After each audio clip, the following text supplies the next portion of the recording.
મિત્રો, ખાસ કરીને કપાસ વાવતા ખેડૂતોને અત્યારે એક સમસ્યા નડી છે. કપાસ ઉભે ઉભા ઉઘડક થઈ ગયા છે, પીળા પડી જાય છે, પાંદડા ખરી ગયા છે. તો એની અંદર અત્યારે જો ખાસ કરીને નિરાકરણ કરવું હોય તો ચોમાસાની વિદાય પછી એક પાલર પાણી આપી અને 1 વીઘા દીઠ 16 ગુઠાના વીઘા દીઠ એમોનિયમ સલ્ફેટ ખાસ કરીને 10 થી 12 કિલો, મ્યુરેટ ઓફ પોટાશ 8 થી 10 કિલો, તેની સાથે કાર્બેન્ડાઝિમ પ્લસ મેન્કોજેબ જેવી ફૂગનાશક દવા 250 ગ્રામ, આ 1 વીઘાનો મેં ડોઝ બનાવ્યો છે. ખાસ કરીને એમોનિયમ સલ્ફેટ, પોટાશ અને કાર્બેન્ડાઝિમ પ્લસ મેન્કોજેબ એને પિયત આપ્યા પછી થડની બાજુમાં આપી દેવાથી ખૂબ સારી રિકવરી આવશે. અને રિકવરી આવ્યા પછી ઉપરથી ખાસ કરીને કોપર ઓક્ઝીક્લોરાઇડ 1 પંપની અંદર 80 ગ્રામ લેખે નાખી અને ખાસ કરીને છંટકાવ કરવાથી ખૂબ સારા પરિણામો મળતા હોય.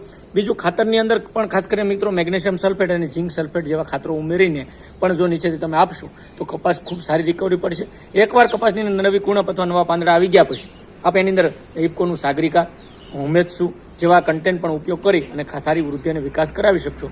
ત્યારબાદ ફાલ પકડાણા પછી પણ અલગ અલગ પ્રકારના વોટર સોલ્યુબલના ખાતરોનો ઉપયોગ કરવો જોઈએ. આભાર.